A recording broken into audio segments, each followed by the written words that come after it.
Stay in my heart for the rest of my life. It's been quite emotional. You obviously hear stories from Tony Whelan. He'll tell you about the past players and how good they were. It's been ingrained in us really. From being in the academy, you learn about the tragic event and everything that happened. Very humbling to be here in the hotel where the team last dined before making that fateful voyage via Munich home. Absolutely. I mean, it sends a shiver down your spine.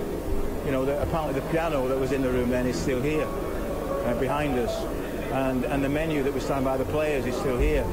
And to walk in and to see it, and to feel it, I think, to stand outside the hotel and think that those players, those magnificent footballers, walked out into the evening after the banquet and, you know, hit the town, and then what happened, you know, happened. It just sends a shiver down your spine, Mark. I u meni će uvijek imati, I u našem klubu će uvijek imati velikog prijatelja. You have to know that in our country and in our club, you have a friend for life. Thank you, Mark. Mark Sullivan reporting from Belgrade, where Manchester United Football Club continues to have friends for life. Here at Old Trafford, we're all set for the service conducted by the Reverend John. Families of all whose lives were lost in the Munich air crash, and all others whose lives were profoundly affected by that tragic accident. To all other honoured guests, and all friends and supporters of this great club, on behalf of Manchester United, welcome to this memorial service. My name is John Boyers. I serve this club as their chaplain, and I consider it a real privilege to be leading your 60th anniversary Munich Memorial Service this afternoon. We who are gathered here in the East End at Old Trafford today are linked to so many people in different and varied locations. We are linked to Manchester United employees around the stadium and the training ground. We're linked to some supporters who may be standing outside near the Munich Memorial plaque. We know many are gathered at the site of the accident in Munich, and others have gathered at the memorial located at the new Munich airport. There are players and staff in Belgrade who tomorrow play a UEFA Under-19 fixture. And we know there are many thousands throughout this city, around our nation, and in countries across the world who are linked to us here at Old Trafford by live television. They join with us in this solemn remembrance of the tragic event on a slush-covered Munich runway on the 6th of February, 1958. Wherever you are, we thank you for joining us and showing your respects this afternoon. And I pray that God's grace may touch our lives and our reflections today. May it be so. Amen.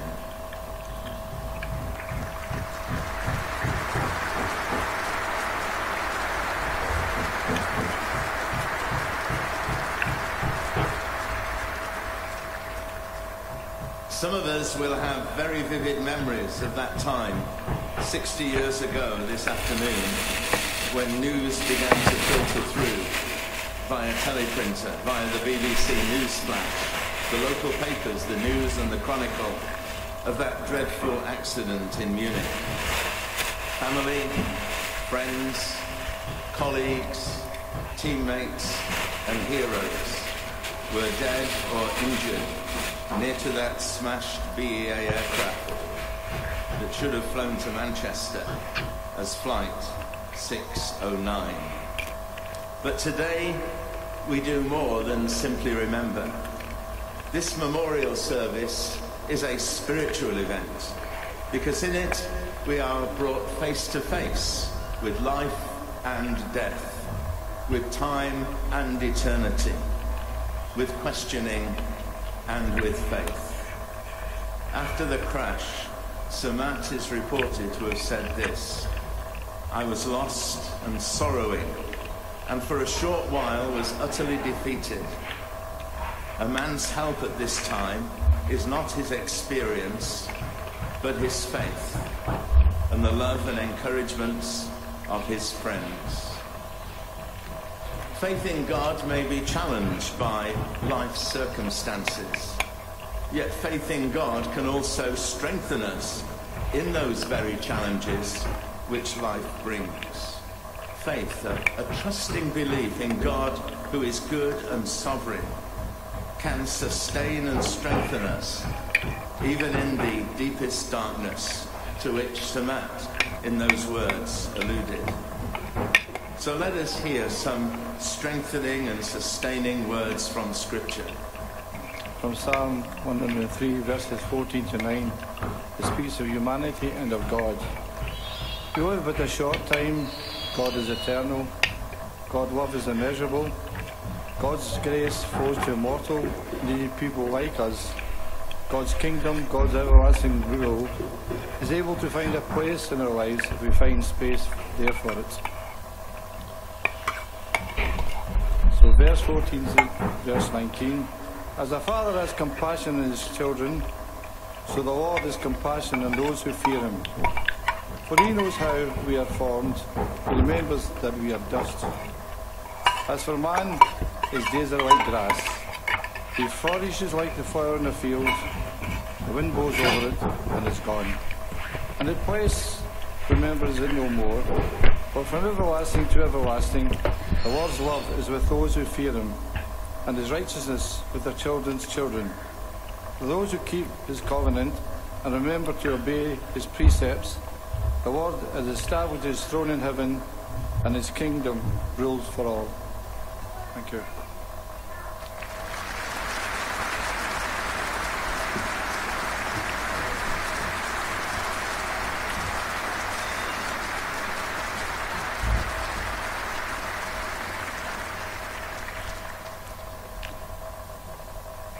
We hear the roll of honor. These are the names of all those killed by the Munich air crash. 8 were players here. 3 were other key employees of this club. 8 were journalists traveling with the team. Others were friends of Manchester United or employees of BEA. Today, we remember them all. The roll of honor. The players. Roger Byrne. Jeff Bent.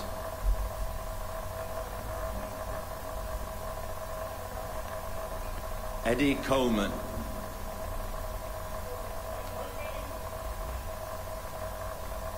Duncan Edwards.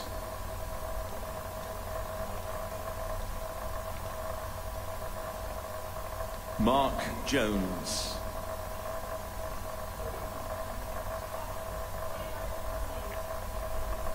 David Pegg.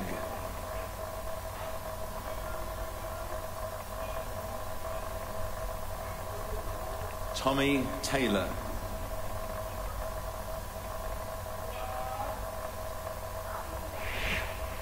Liam Billy Whelan.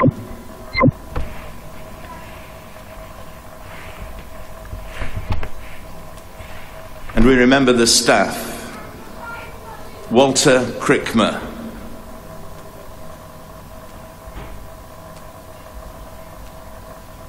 Tom Curry.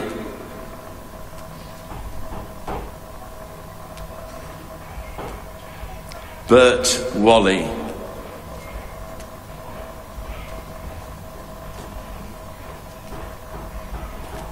And we remember the journalists. Alf Clark.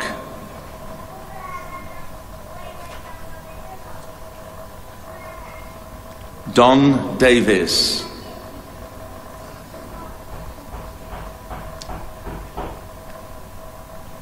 George Follows.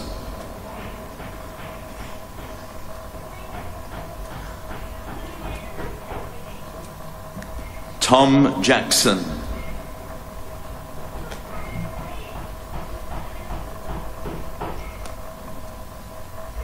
Archie Ledbrook.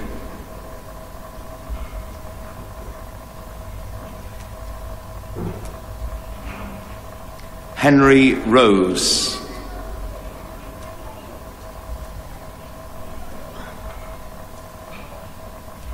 Frank Swift.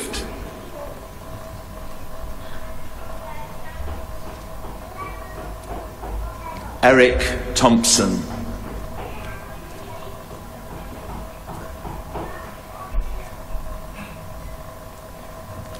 And we remember the two BEA employees, William T. Tommy Cable. He was a steward.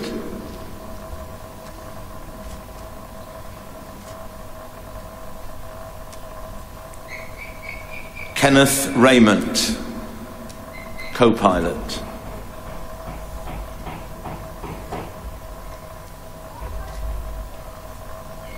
We remember Bella Niklos, travel agent.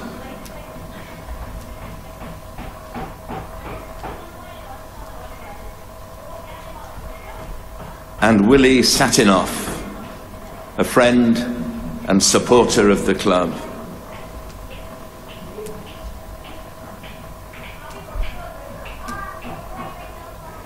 This is the roll of honor.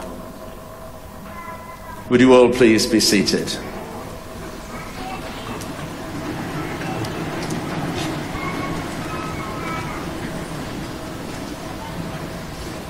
Mr. Ed Woodward, our Executive Vice President, will come up onto the platform and read to us a piece entitled, "We Remember Them."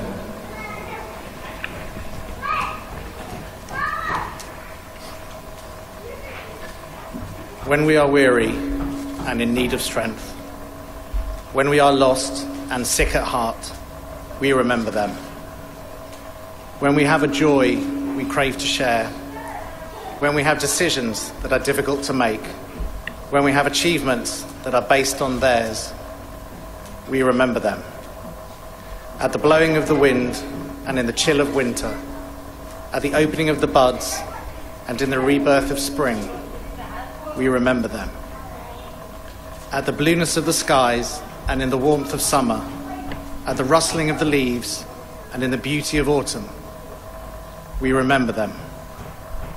At the rising of the sun and at its setting, we remember them. As long as we live, they too will live, for they are now a part of us as we remember them. Thank you.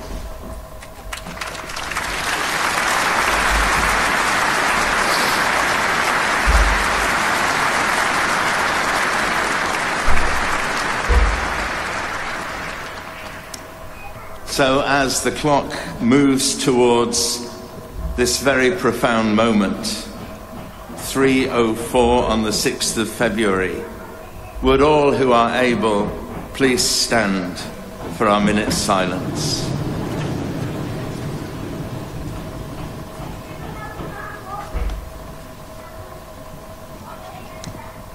Our minute's silence.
Thank you all.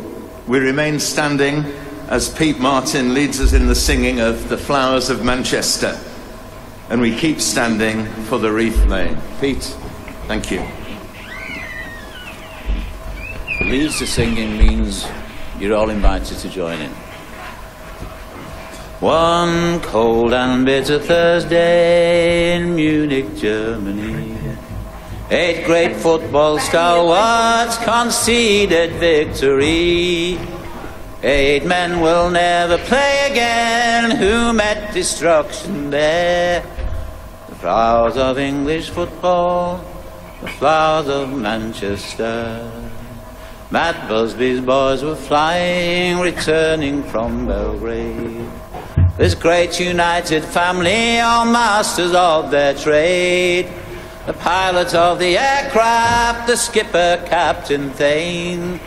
3 times they tried to take off, and twice turned back again. The 3rd time down the runway, disaster followed close. There was slush upon the runway, and the aircraft never rose.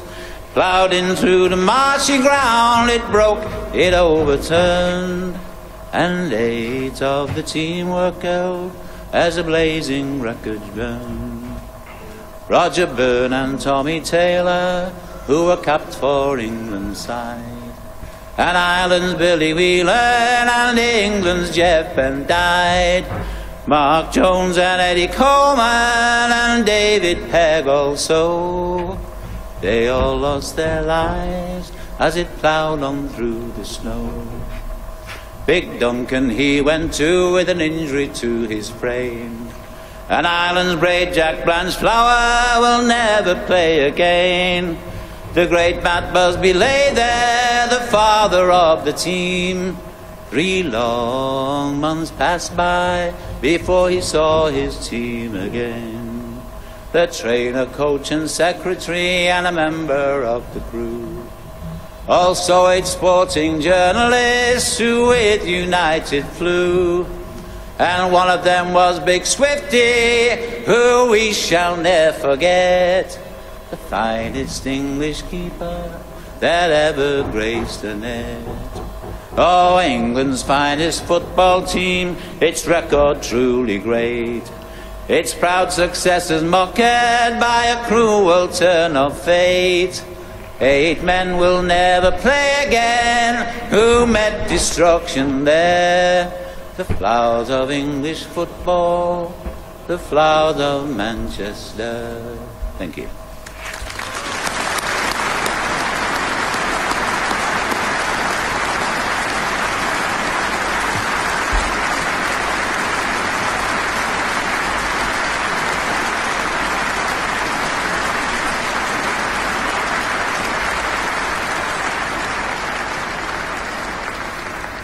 And we remain standing for the final expression of remembrance as our manager, Mr. Jose Mourinho, and our club captain, Mr. Michael Carrick, each come up here to lay a wreath.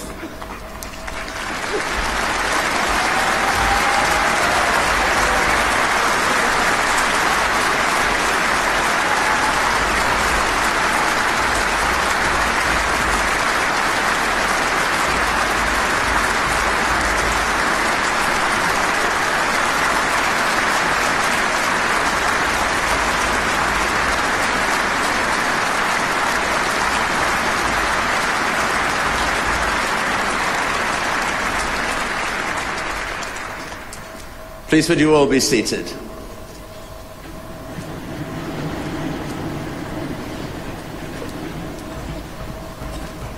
We thank you, Jose and Michael, for laying wreaths in memory of what many refer to as the flowers of Manchester.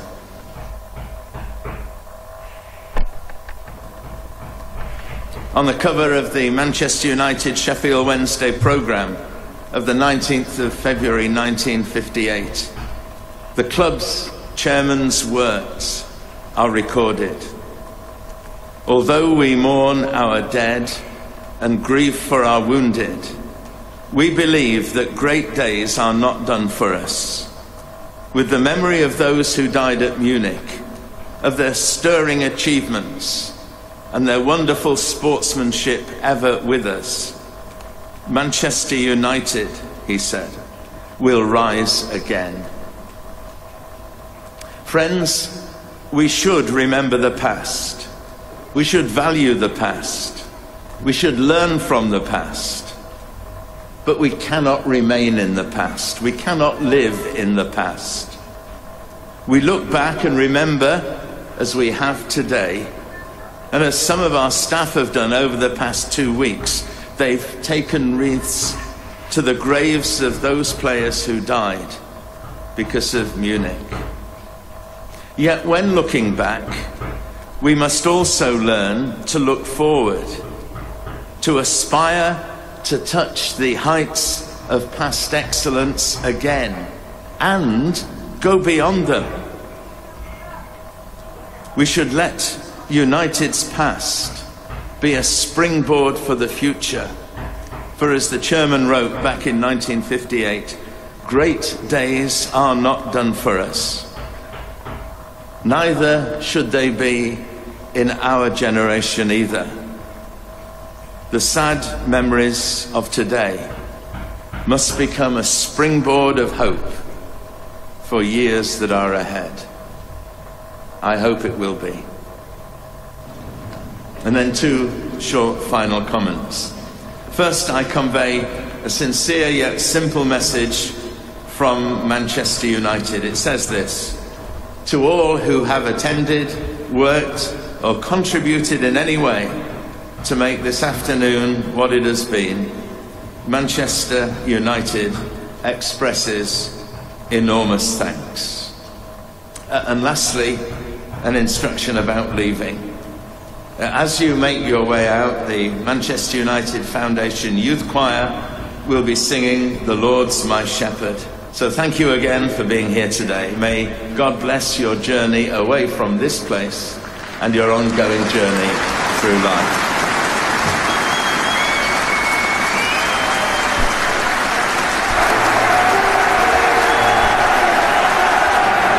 None of those who perished in Munich 60 years ago will ever be forgotten. Now let's turn the spotlight on the Dudley Colossus. 21-year-old Duncan Edwards made close to 200 appearances. The ball, he got it back immediately. He could play like a ballet dancer in the middle of the pitch. He would have been the greatest footballer that's ever lived. And I'll say he played for England at a ripe young age, and I'm very proud of that. And also, if he had lived, he'd have captained the 1966 World Cup team. He'd have captained it, because I know, because I've seen him play. Aged just 21, the Munich Air Disaster cut short the life of a man destined for greatness. A man who played 151 times for Manchester United and 18 times for his country. A man whose life revolved around nothing else but football. He was playing for England, schools. He'd been captain, made captain, and he coach boat dropped him off down the Priory.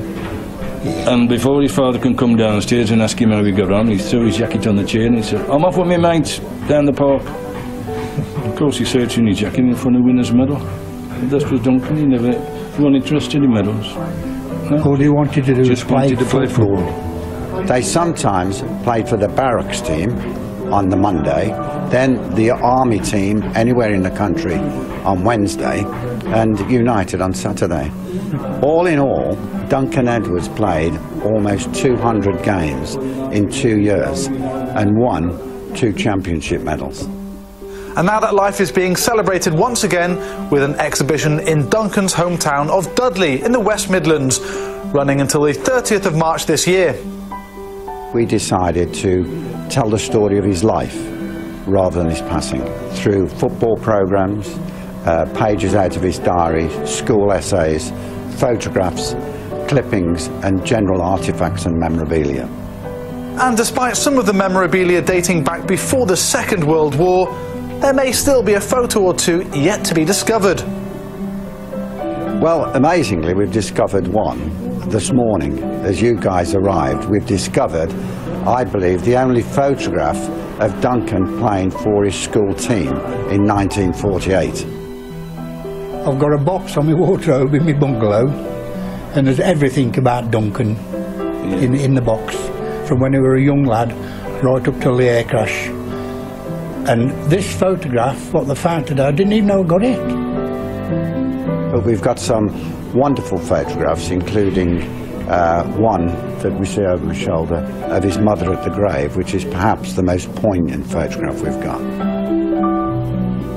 Duncan Edwards, a hometown hero, a hero for club and country, and to those who knew him best, the greatest player to have ever graced the pitch. That's my legacy to Duncan. He would have been, as one of the reporters once said, the most famous footballer in this country, if not the world. I think it was Matt Busby that said that, and I know that because I saw him play.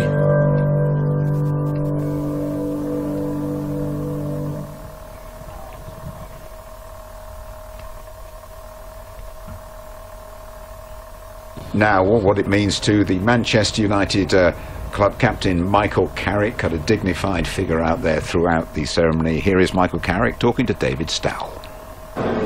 Yes, thanks very much. Pleasure to have Michael Carrick next to me. Michael, what was your take on the service? How was it? I thought it was very fitting. I think it was a beautiful service, powerful, emotional, and yeah, very fitting for the tragic events. And you know, for me, it was quite emotional. I was sitting next to Sir Bobby and just trying to come to terms of obviously what's gone through his mind and what he's been through. And so yes, it was tough, you know, to be honest, but it was a pleasure to be a part of it. And as I say, I thought it was a very fitting ceremony. It's a lot to take in, whether you're a fan, whether you're a player, member of staff.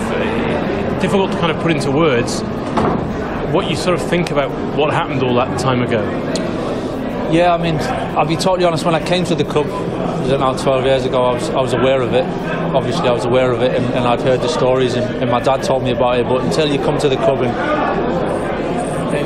have that feeling of what it means to everyone here and how much it's remembered and how important it is, and as I say, it's so powerful, and for the lads, the younger lads, and for the lads that maybe haven't been at the club for too long, to be able to go through that and understand the history and what it means to people, it's huge, you know. So it was great that everyone was there today, and we were in it together, and you know, it's what makes this great club so special, you know. And unfortunately, it was such a tragic event and very sad, but at the same time, it's celebrated in such a great way, and it carries on to do that year after year, which is great. And the more time you spend at the club, I suppose it's part of what you pass on to the next generation, isn't it? Obviously, you've worked a lot with the youngsters at United now. It's part of the history and the experiences that you pass on to them. It's huge, and I mean, as I say, the longer you're here and it grows, you know, you kind of you live for the club, you know. This is what we do. We make sacrifices to play for the club, and then you're ingrained in it, and becomes your life. So I'm actually going back there to the training ground now, and with the under-14s, and there's a little small ceremony at the training ground now as well. So every team, every age group through the whole club has paid their respects in some way today, and it speaks volumes of the club, really. Many thanks for talking to us. Thanks, Cheers. Michael. Thanks a lot.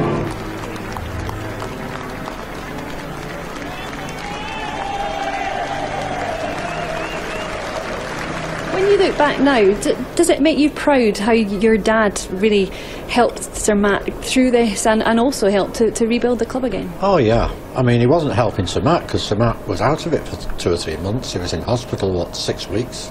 He then went to Switzerland convalescing, and then he didn't. People seem to think he came back at the beginning of the season, but he wasn't there. But I keep telling people, we never ever saw my father. My father is not the person I knew.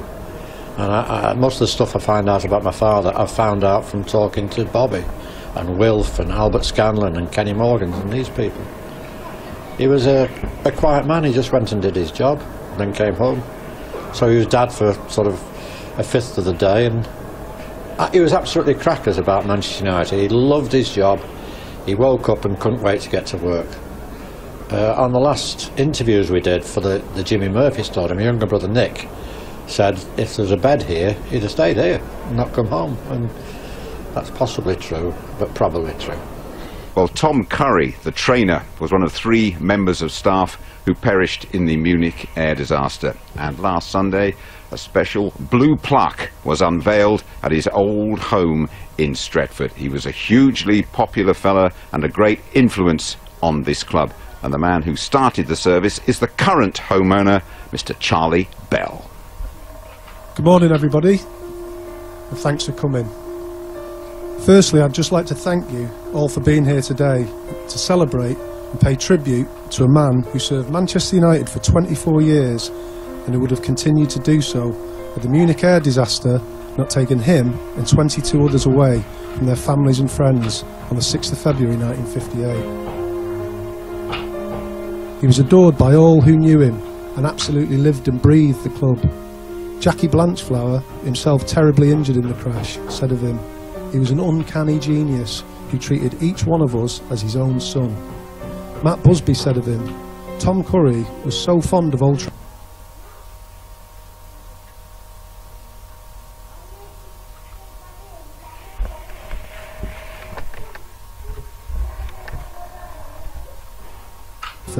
That he used to bring his open razor to the ground so that he would not waste time shaving at home.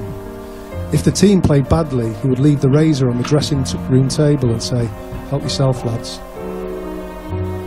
I think what you have to realise that Matt Busby was a very astute man, and Tom Curry was at the club before Matt. He came about 3 years before Matt came to the club, and the fact that he was kept on speaks volumes for his personality and the work he did.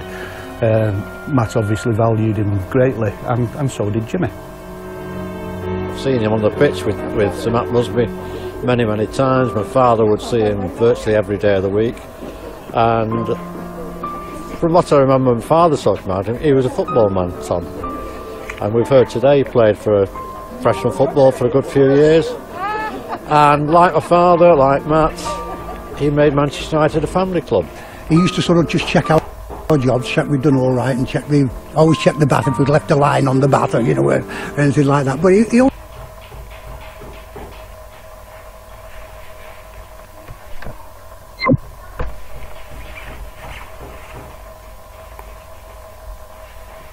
had a smile on his face and never seemed to sort of be sort of flummoxed or anything like that. He was that sort of cool guy, really. When we first moved in, the chap who lived across the road from us came over and asked if I was a red or a blue. Told him I was a red, and then he explained to me whose house it had been. Like most people, like most United fans actually, I didn't really know who Tom Curry was, because the people that were killed at Munich, the eye is always drawn to the players, naturally, and we did a little bit more research on Tom down the years and realised what an important person he'd been at the club for the 24 years that he was there. It's a very, very special day. The recognition is marvellous, and coming back to the house of so many lovely, lovely memories that all 3 of us have got. And then when we met Jenny, Tom's granddaughter, who showed us around our own house, she was pointing out bits of the house where she said when her mum used to come home, the lads from the Busby Babes would be sat in the front room having a bite to eat, all these young lads that Tom and his wife used to invite over for their tea.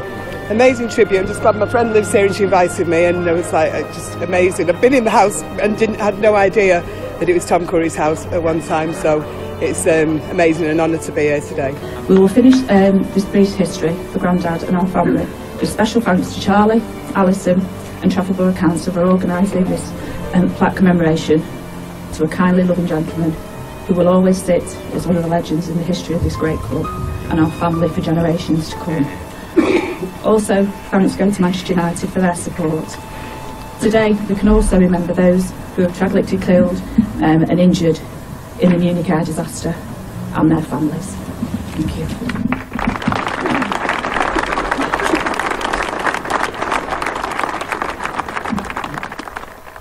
Tom Curry and Bert Wally. Walter Crickmer, the United secretary, was one of the club officials who perished at the Munich Air Disaster. Delighted we can talk to former secretary Ken Ramsden now. He's with Mandy.